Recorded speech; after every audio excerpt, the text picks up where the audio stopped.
I'm bigcal and welcome to my world. So by the time this video comes out, Christmas will have been and gone, but when I'm recording it, it is Christmas Eve. Yay! Who knows, I might even get this video out tonight and then that whole intro part will be stupid. Yay me again.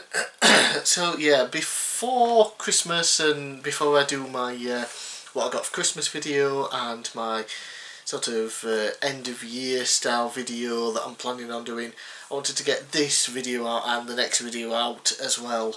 And that is basically recent video game pickups video, and the next video in a couple of days will be my non-video game pickups video. So yeah, I want to get these out first and then they're out of the way, and then I can do the other videos, and yeah, everything for this year is all done and then I can start fresh in 2020. So let's get started with a couple of games that were scheduled to be for another completely different video. Still pickups, but there was going to be something behind them. Though that type of video is going to start in January instead now with something different. Anyway, firstly we have Tiny Toon Adventures. Buster's Hidden Treasure, and this is obviously for the Mega Drive. I got Tiny Toon Adventures not too long ago for the NES. Here's a Mega Drive version, very different game, still platformer, and yeah, just fun to play, got that nice and cheap. Next is a game I didn't even know existed. It's a collection for the Mega Drive. And as far as I can tell, didn't come out in America, might not have even come out in Japan. Europe got quite a few of these collections, it seems, after looking into it, but yeah, so this features 4 games and 2 of them are incredibly expensive on their own. We're talking like £70 or £80 for these games individually. In this collection on a single cartridge, it cost me £20. Awesome. Might have been just less, might have been 18 or something. Yep, it's complete in box, and that is the Mega Drive Classic Collection, featuring Gunstar Heroes, Altered Beast, Flicky, and Alex Kidd in the Enchanted Castle. Obviously, Gunstar Heroes is one of the expensive games, and believe it or not, so is Flicky, for some reason. So yeah, nice in the packaging. The manual in good condition on the inside, on the outside someone's, I don't know if you can see it on the camera, drawn in red, just crossed it out. Cartridge in very good condition, so that's really cool. Put that away. So Gunstar Heroes, obviously a run and gunner, really fun, plays very well. Altered Beast, it is what it is. I'm not the biggest fan of it, but people like it. Flicky is an interesting kind of puzzle game where you have to run around and collect chicks, and they come in a line behind you and you have to get to the exit, but if you get hit by an enemy, the chicks scatter about and you have to try and collect them again, get as many as you can to the exit, and you get more points depending on how many chicks you have at once. You can take them out one at a time, but you get less points, obviously. And Alex Kidd, everyone knows that was one of the, I think was it the launch title for the Mega Drive? That was sort of the mascot before they created Sonic. Yeah, so a great all-in-one collection there, 4 games, and like I said, 2 of them incredibly expensive on their own, so it's nice to have them in this collection. They just play the same, but they're on a single cartridge. Next is a bunch of games that again were going to be part of a particular video. Not going to happen now, it's been changed, but yeah. So some DS games. I've actually got some footage for these I recorded using an emulator, so it's not the best, but just a bit of something rather than me talking about 5 games and having no footage of it. So first is Family Fortunes. Yeah, I've been watching a ton of old game shows lately, and just decided, why not? I'll pick up some of the games for it. So I've got Family Fortunes, it's Family Feud in America. Why the different names? Who knows? And basically, yeah, you have to try and guess the top answers for particular questions. It's a little bit weird in that you just have to double tap on everything rather than just like selecting, clicking OK. I didn't know that. I was clicking on things at first, nothing was happening, ran out of time, so like, oh, you have to double tap on them. Okay. And it's also weird because every time you answer one, and either CEO comes up like, oh, it's number 3, or it's not there.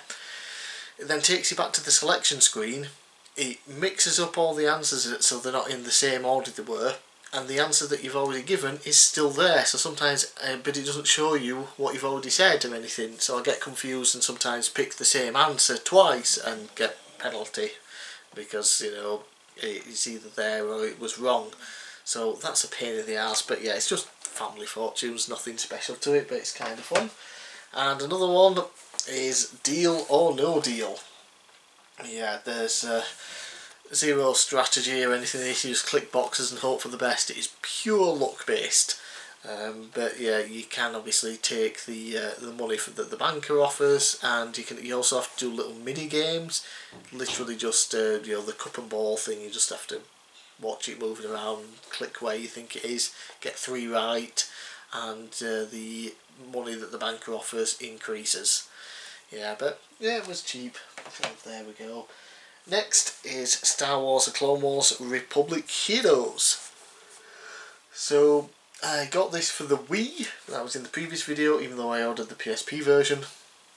I ended up with the Wii version of it. Yeah, this is obviously the DS version, and it is a different game essentially from what's on the Wii. But it's sort of similar. You got Jedi, but you also have clone troopers at the time, and you can swap between them. They all have different powers, and you have to, you know, go on as clone troopers, and you'll switch over to the Jedi, who will open up a path for the stormtroopers. And it's all controlled using touchscreen, where you just sort of, you know, click and just hold down and move about where you want them to go, and click where you want them to shoot. It's not quite the best use of the controls, but it plays quite well. And obviously I like Star Wars: The Clone Wars, so it's a decent game. Next is a game I've been after for a little bit, and this is Spider-Man Battle for New York on the DS. It kind of reminds me of the Ultimate Spider-Man port that we got on the DS, 2D side-scroller. Go around beating people up and that as Venom, and then you play Spider-Man as well. But in this one you play Spider-Man and the Green Goblin, who just looks like the Green Venom basically, or kind of hulky character.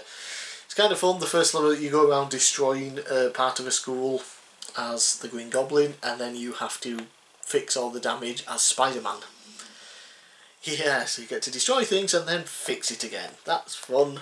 But yeah, pretty fun game, good side scroller, happy to get that. Next is the last DS game, and it is one of my most wanted games. It was on the list, finally decided to pick it up, got it cheaper than what it normally costs, so very happy with that. And that is Super Princess Peach, side scrolling platformer featuring, of course, Princess Peach and a sentient umbrella that gives her powers of emotion, or vibe powers. Yes, and there's also a vibe wand in the game. Yeah, probably could have gone with some different names, Nintendo, but apart from that, it's a fun game. Obviously a side-scrolling platformer, enemies and things like that. And Princess Peach has different abilities depending on her emotion. She might run fast, or she can float up in the air. She can cry and make plants grow to grow platforms, or she can gain some health back. Yeah, so it's kind of a puzzly platform, and you have to figure out which ability you need to use and things like that. Yeah, so it's a fun game. A couple of more Switch games that I've had on pre-order. So this came out about a month ago, digital, and the physical release was supposed to come out, and I kept getting emails saying it had been delayed and put back, and it finally arrived, and that is new Super Lucky's Tale. Obviously it's a port of the Xbox One game Super Lucky's Tale, except for this has some little changes and improvements, extra content and things like that, and it's just a cutesy 3D platformer. And I love me some 3D platformers, so this was a huge no-brainer for me. I've started playing a little bit of it, and yep, seems quite fun. Yeah, it's just a fun 3D platformer. It's nothing amazing, but it isn't bad or anything like that. It's just a solid, good game. And lastly, for the Switch games, I own this on the Wii U. I own the very original first release version of it. This one, however, comes with all the DLC included, and that is Shovel Knight Treasure Trove. So this comes with Shovel Knight, the base game, then you've got Shadow of Hope, Plague of Shadows, Spectre of Torment, King of Cards, and Shovel Knight Showdown.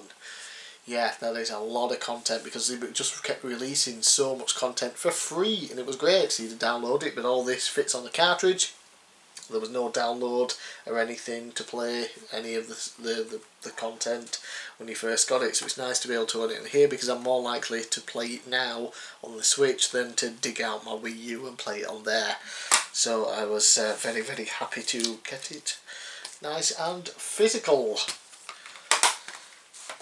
Next, I actually mentioned this game, I mentioned the DS port of it, but now here is the Xbox version of Ultimate Spider-Man. I actually bought this a while ago on the Xbox, but the disc was scratched and it wouldn't play, so now I've got a new copy of it. The only thing is it didn't come with a manual, but it was much cheaper.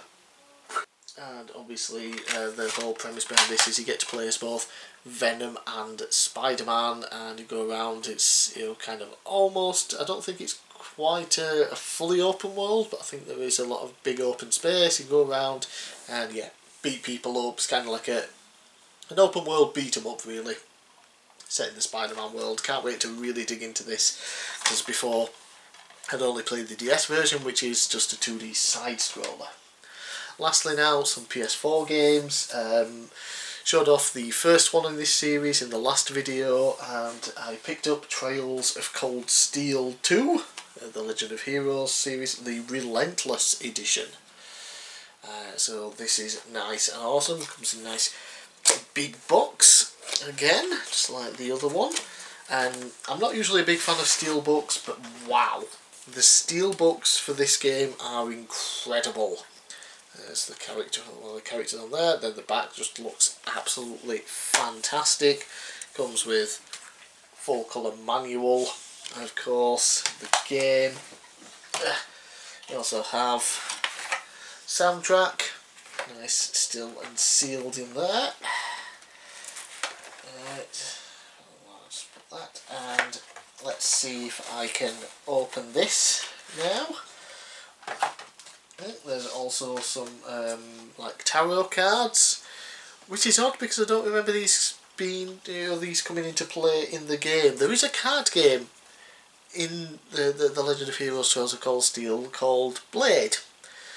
These are not Blade cards, so I'm not entirely sure. I don't know if there was something I missed in the game, but yeah, they've just fallen out. But there's also something else which is almost impossible to get out. Massive pain, because I don't want to destroy the cardboard. A bit easier this time since I've already had it open. Oh, yeah, come here you. Get out. There we go. Almost there.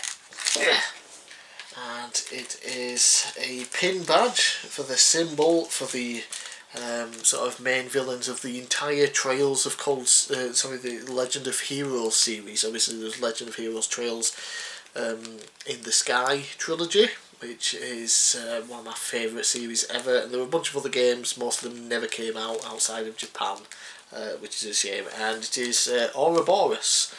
Of course, that's not just a name invented for this, you know, the snake eating its tail thing. That's sort of like a thing that's been around for many, many years.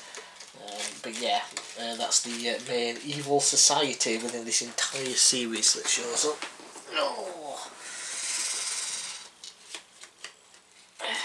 Can't say it. Go on, get back in there, cards.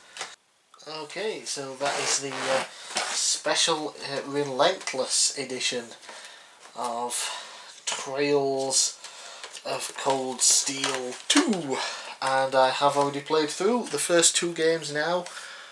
Fantastic, absolutely tremendous JRPG games, amazing. I don't know yet if they're better than the Trails in the Sky series, but yeah, definitely up there with some of my favourites. And of course, had to get Trails of Cold Steel 3, the early enrolment edition.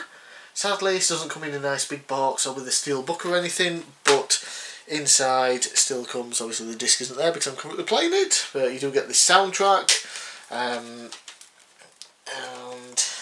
there is, let's just put that over there, a nice full colour manual and things with it there. So yeah, currently playing through this, and yeah, I think it has a reversible cover as well. Yeah, it's got a reversible cover there, but quite like the original one, so I'll just stick with that for now. So currently playing through that, and this is getting a Switch release as well, but not the first two, because it's the third in a JRPG series. You need to play the other two, so it's a bit weird, but it's coming in its own special edition with some extra content as well. I mean, extra physical content, so I will be picking that up as well to support the series, and I cannot wait for the fourth game to finally get localised. It just came out in Japan, I think, earlier this year, so if we're lucky we might get it 2021, which is a shame because I'm like 15-20 hours into this now, and it's probably only going to take me another 20-25 hours to finish up, and then I'll just have to wait for the final part. Yay! But yeah, great, absolutely fantastic trilogy. The third game is a little bit different because the first two were originally out on the PS3, and they've just been, you know, ported over to the PS4, upgraded visuals, all the DLCs included in the editions. Trails of Cold Steel 3 was specifically built for the PS4, so the visuals are even better because they were made for that system, but they've also changed the menus up to make them a lot different. They've added some new improvements and features, and it definitely felt really weird at first, but I am used to it now. The only thing I don't like is fishing. The first two games it was mainly button mashing, but it worked. Now I cannot catch a single fish to save my sodding life. But apart from that, great game, loving it, and like I said, I love the Ouroboros society that's throughout all of the games, and I hope we get some of the early ones. There were two that are getting ported to the PS4 in Japan, and I hope we get the English localisations of them at some point in time. Anyway, I'm bigcal, thanks for watching. Don't forget to check out in a couple of days' time for my next video with my non-gaming pickups. So, I'll see you again next time.